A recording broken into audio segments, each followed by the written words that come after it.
Yello Lawkers, welcome back to another video with me, Larissa. Today I'm going to be giving you a quarterly wrap up of all the books I've read.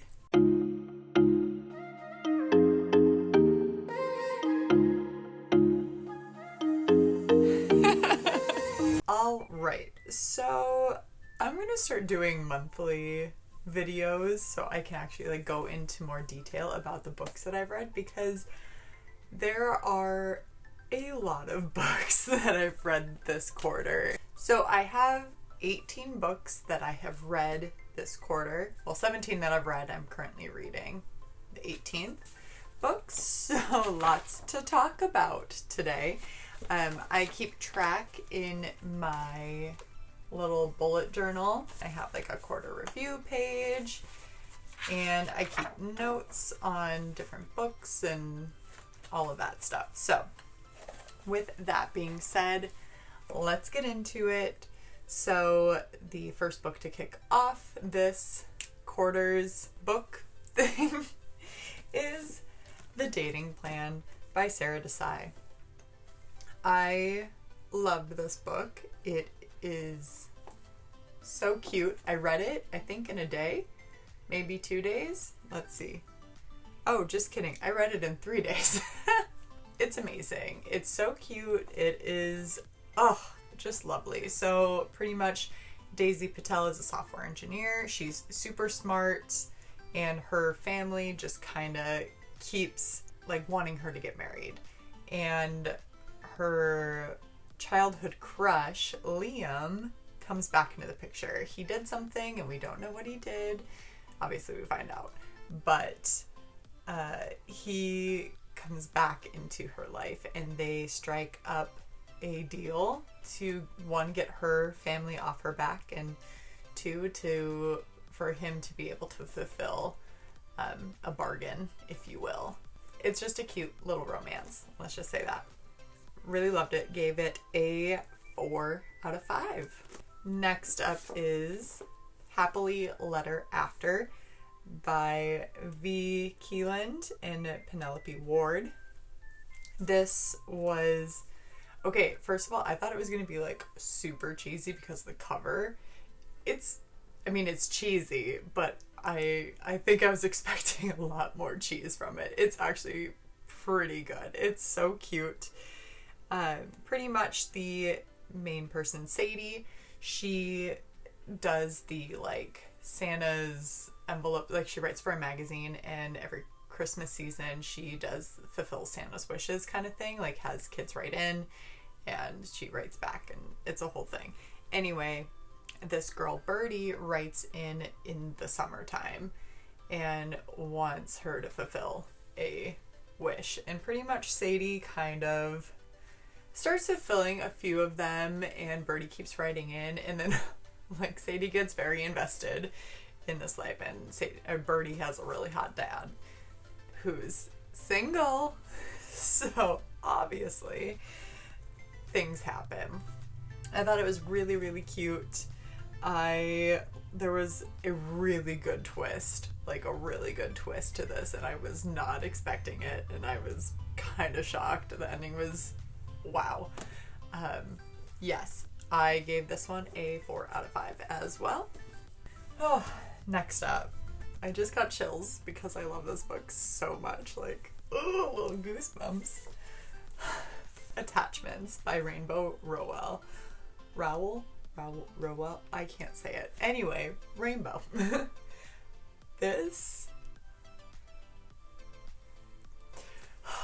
I'm still getting chills from this. I love this. This is also a romance. I read a lot of romance, guys. Let me have it. There's nothing else happening in my life.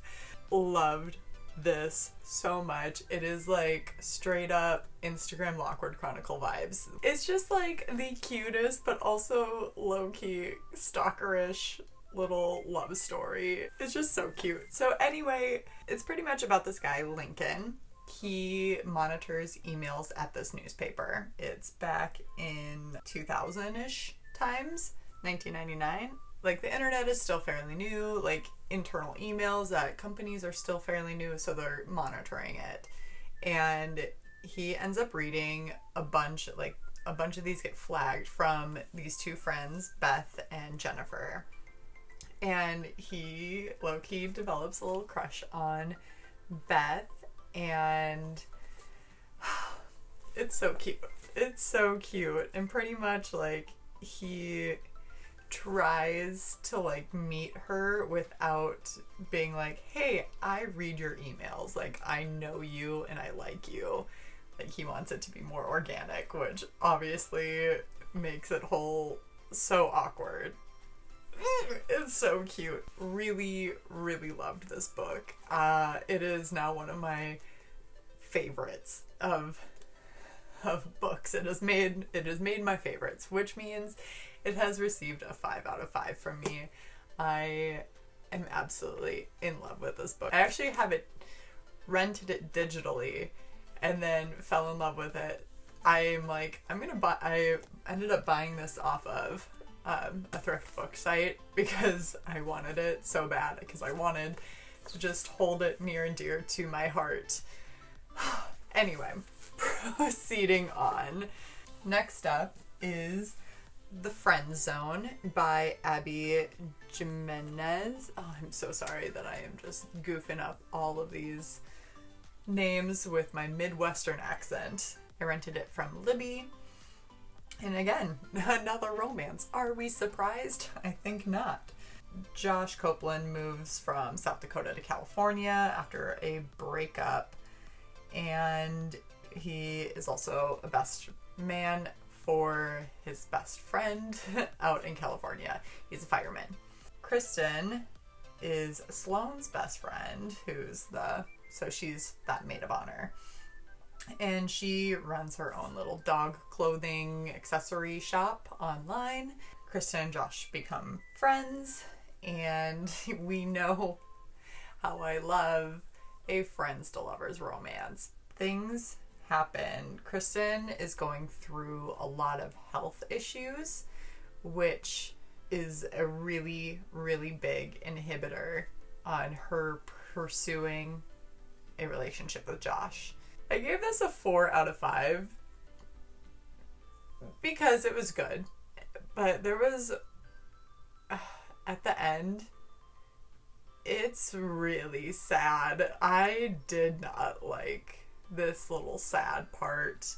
I wrote here, overall it was a really good book, but there was a little too much cat and mouse chase, and it just got really repetitive in a lot of areas, and it was weird of that weird traumatic part.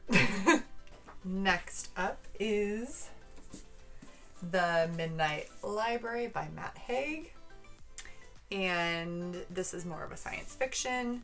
Nora is feeling really depressed. She's having suicidal thoughts and ends up in the Midnight Library, where she gets to choose different books and experience a different life if she would have chosen differently. I have thought of this concept before, so like that was really, really cool that I finally got to like see it written out.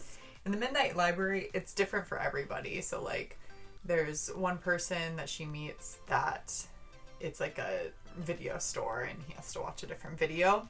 There's a lot of quotes that I wrote up in here, and I wish I would have like been flagging them at the time. One of the main points is like the only way to learn is to live, and never underestimate the big importance of small things. And I think it's I wrote here, it's such a good overall message. Even though she was struggling, she just needed to look at life from a different perspective with hope and opportunity. She felt like she wasn't making an impact and no one cared for her. She sees that she does make an impact for people. I really liked it a lot. I gave it a 4 out of 5. Next up is The Lost Apothecary by Sarah Penner. I really, really liked this book.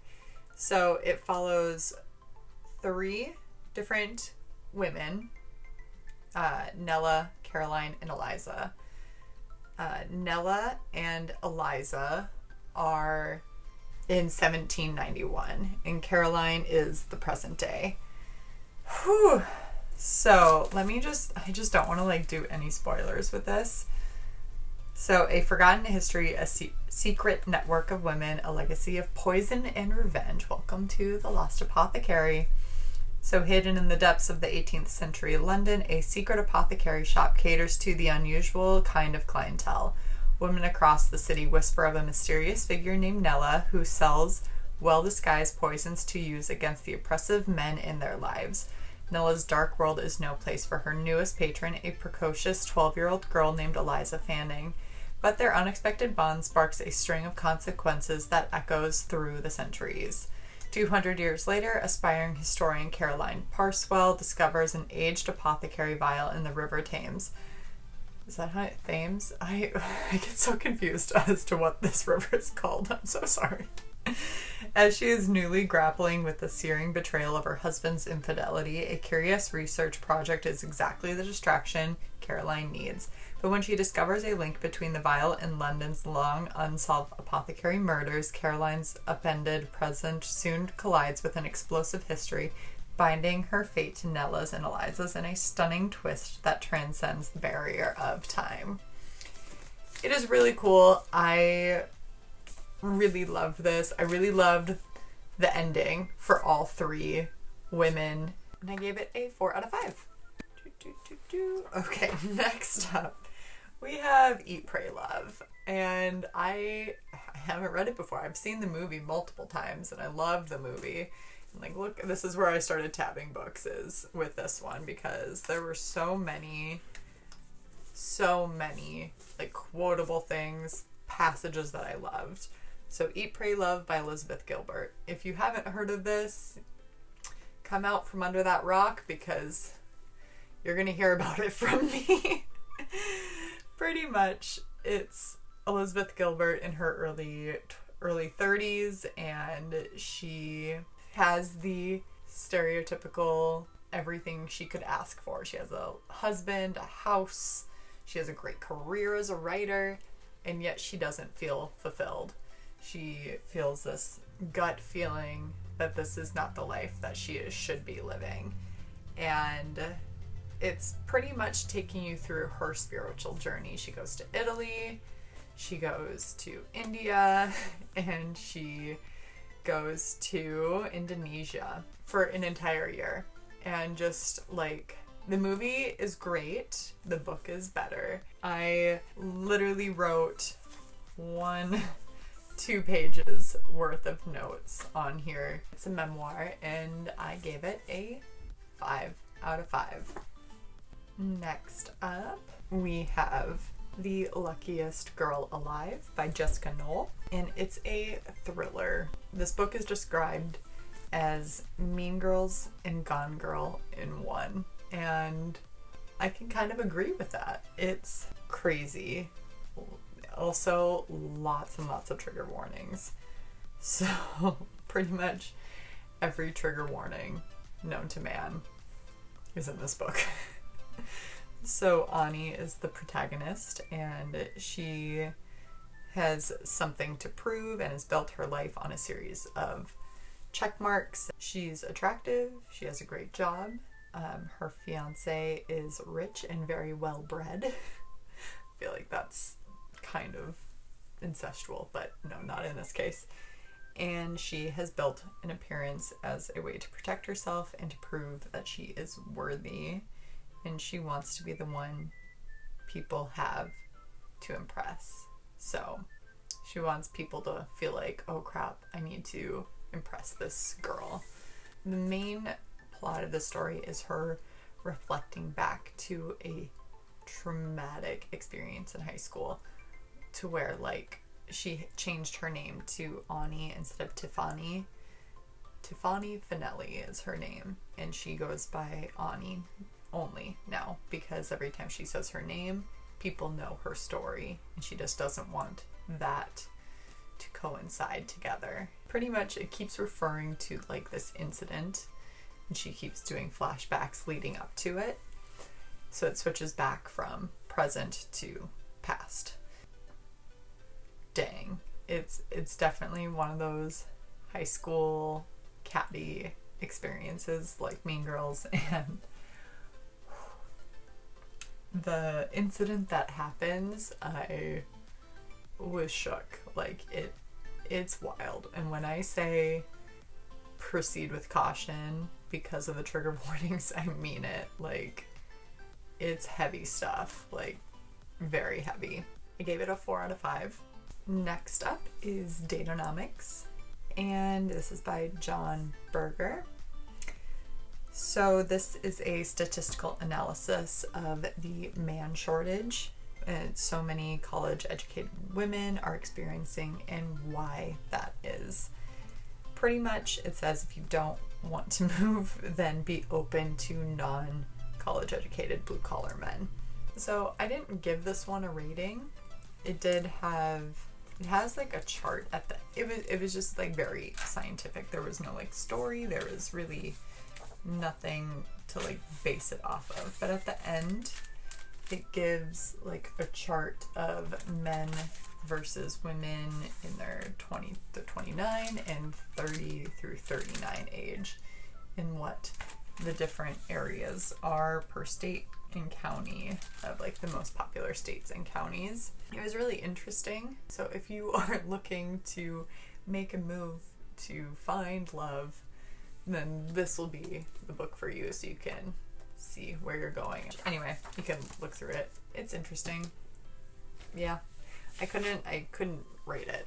It was just, I didn't know how to rate it. Like, thanks for helping me geographically locate men. So maybe that should get a 5 out of 5. Next up is Where'd You Go, Bernadette?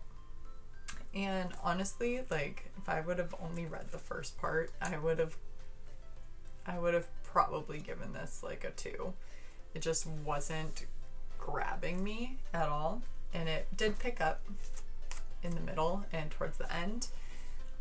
This is by Maria Semple. And I had no reference. I know there's a movie. I haven't watched the movie. I heard it's terrible.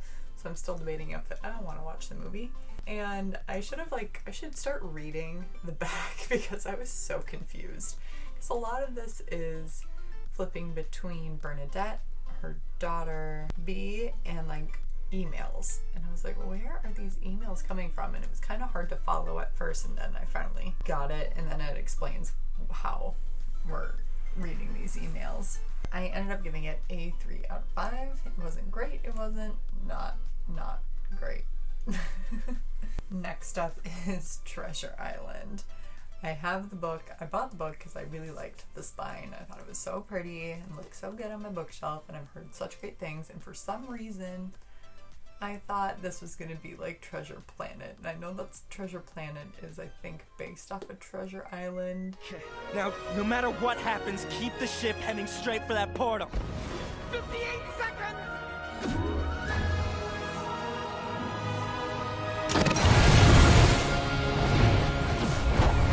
I don't know. I need to watch Treasure Planet if I want more Treasure Planet.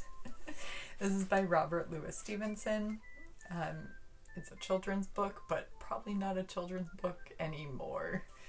There is a lot of pirate jargon in this. So I tried reading it, and then I couldn't do it because I was just like taking forever to get past just how it was spoken. And so I listened to the audiobook, and honestly, I tuned out of the audiobook frequently because I listened to it when I drove and my mind just went elsewhere. I also kind of just got angry every time I listened to it because I just didn't care, but I wanted to read it. Jim Hawkins has a map in his possession to Treasure Island, and Long John Silver joins the crew as a cook, but pretty much plans a mutiny and takes it over for himself. And I don't know, didn't do it for me. 1 out of 5. Did not enjoy. Next up is He's Just Not That Into You by Greg Berendt and Liz Tuccillo. Self-improvement book. It's harsh. It is harsh for a gal like me to be hearing this stuff. I have concluded that no guy in the history of this entire world has ever liked me in a romantic way. He tells it how it is. The movie, which is based off the book, is nothing like the book. Literally every message in the movie is not how he was saying it in the book. It just was saying, like, if he's not doing this, he's not into you, move on with your bad self to find somebody that is. The movie was just not anything like that. It was harsh realities from this book. Readers or people wrote in and explained their situation because, you know, every situation's different, and he pretty much gave the same response, like, this dude's not into you, you deserve better. It was really nice to hear, and it also really sucked to hear. I gave it a 4 out of 5. Okay, next up I have 3 books. It's the 50 Shades of Grey trilogy. Trilogy. So we have Grey, Darker, and Freed. Freed just came out in June, so at the beginning of June, which is exciting. This is 50 Shades of Grey told in Christian Grey's perspective. So that was really cool to see, like, what he thought during all those times, and he also has different, like, memories, so it was cool to just kind of see all of those together. And I loved it. I love this book. I love the original trilogy. I gave these all 3 of them, I gave a 4 out of 5. I was unaware that these existed until I happened upon Grey and Darker at Goodwill, and then saw that Freed was coming up as well. So I was just so excited to read these. I did flag a few spots that were my favorites, and it was just cute. Anyway, big fan of that, and I just really love getting more perspectives of situations. 2 more. I know this is super long, sorry, but also not. Next up, we have Beach Read by Emily Henry. Another romance. Pretty much everything I read is romance, so, like, I'm just the romance gal. Love the flowers. Are you offering me hearts and flowers? I loved this. It was very funny and heartwarming, and it was an enemies to lovers romance between January and Gus, and they are old college rivals, and they are both authors of different genres. So they end up living next door to each other in a beach house, like right next door to each other. Not like there's a lot of distance, like pretty much their back porches are almost touching. January is suffering from writer's block, like immensely. She's gone through kind of a whole shift in her paradigm of whether love exists or not, let's just say. And yes, she has a deadline she needs to write, and she has not written a single word. And then her and Gus end up having a competition to write each other's genres. And as things happen, enemies to lovers. And it's just so cute. It's so cute. Gus is adorable. Amazing. I gave it a 4 out of 5. This next book. I'm getting chills again. I loved it. It is People We Meet on Vacation by Emily Henry. So the author of Beach Read. So this one came out last year. This one is this year. Holy schmoly, guacamole. Did I love this book. Look how many tabs there are. It is a friends to lovers trope. And I love it so much because that is my favorite trope of all times. Like, I love friends to lovers. A little backstory as to why. I have always just envisioned that I will have that kind of a thing happen to me in my life. It is probably not likely, but we can hope, because even in college, sorry, this is a side tangent, even in college, I had an interpersonal relationships class or something, and we pretty much took every personality test under the sun. And I love personality tests. I love being in a box that I can just be like, I'm this, I'm this, I'm this. Obviously, that there's more to me that makes up that.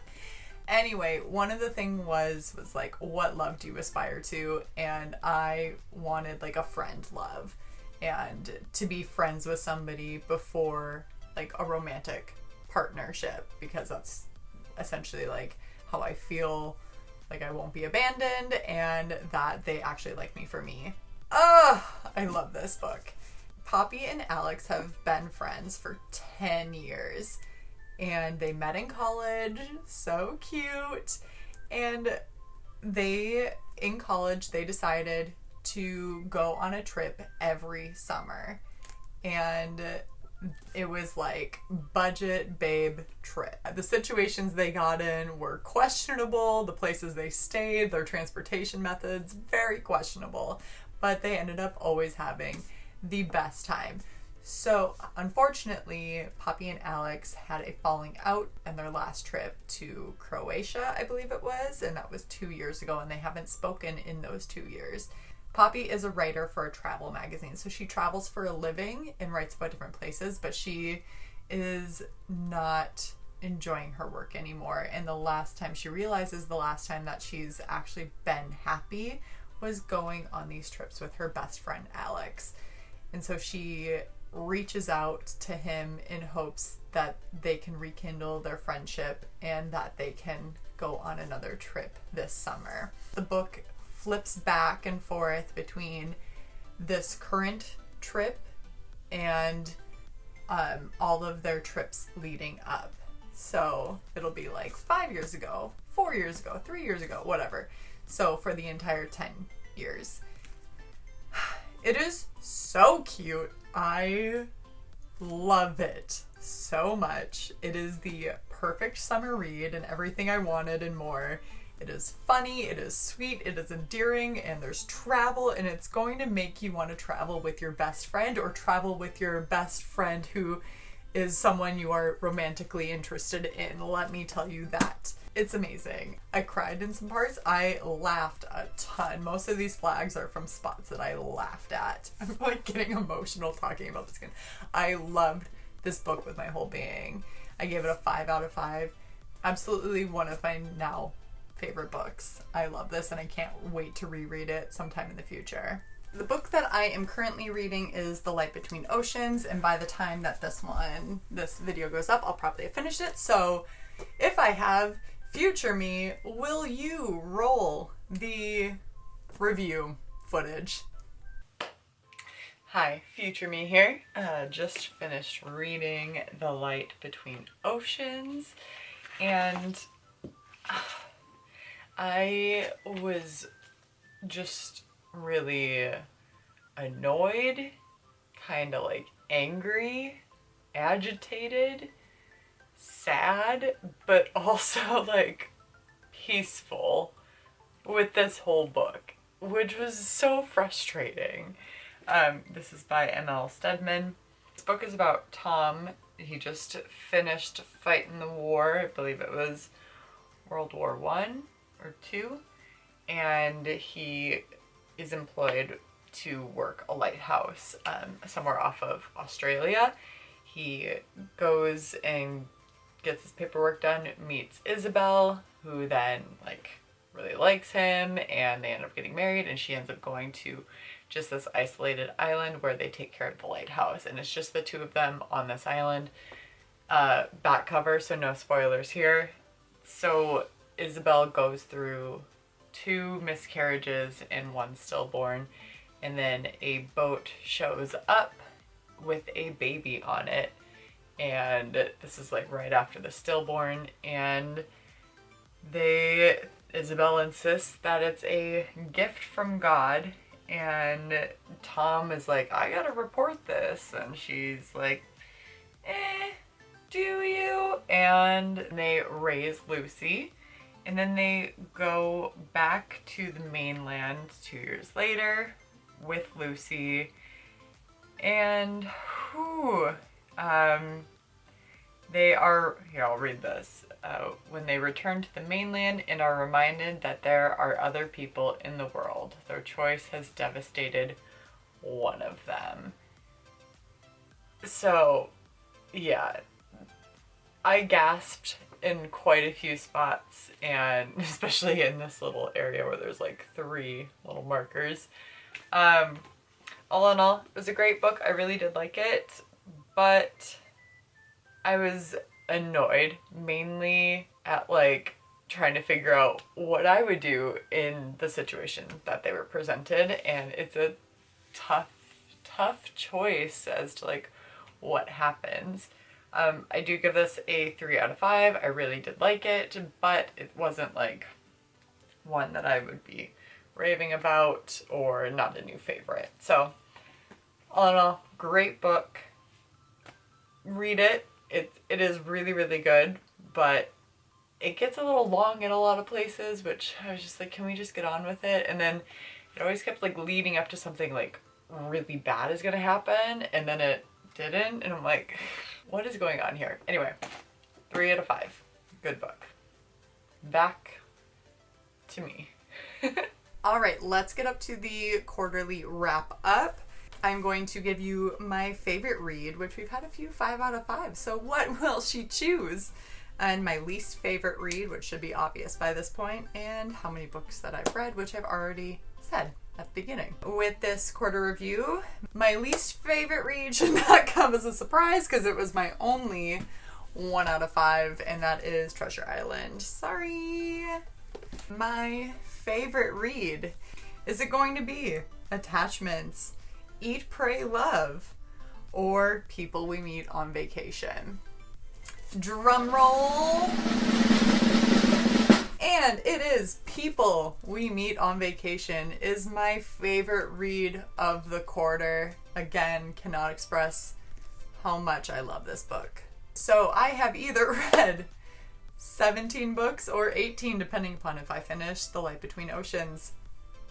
And that is a lot. So I'm going to start doing monthly reviews so then I can really dive into each book a little bit more and not have an aggressive amount of footage.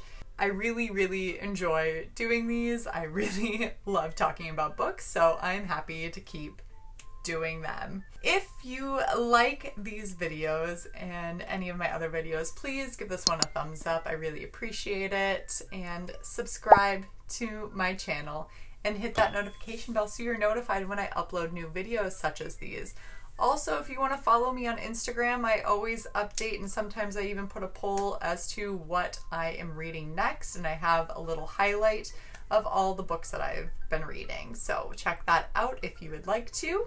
All right, respect others, respect yourself, and do something amazing with your day. Thanks. Bye.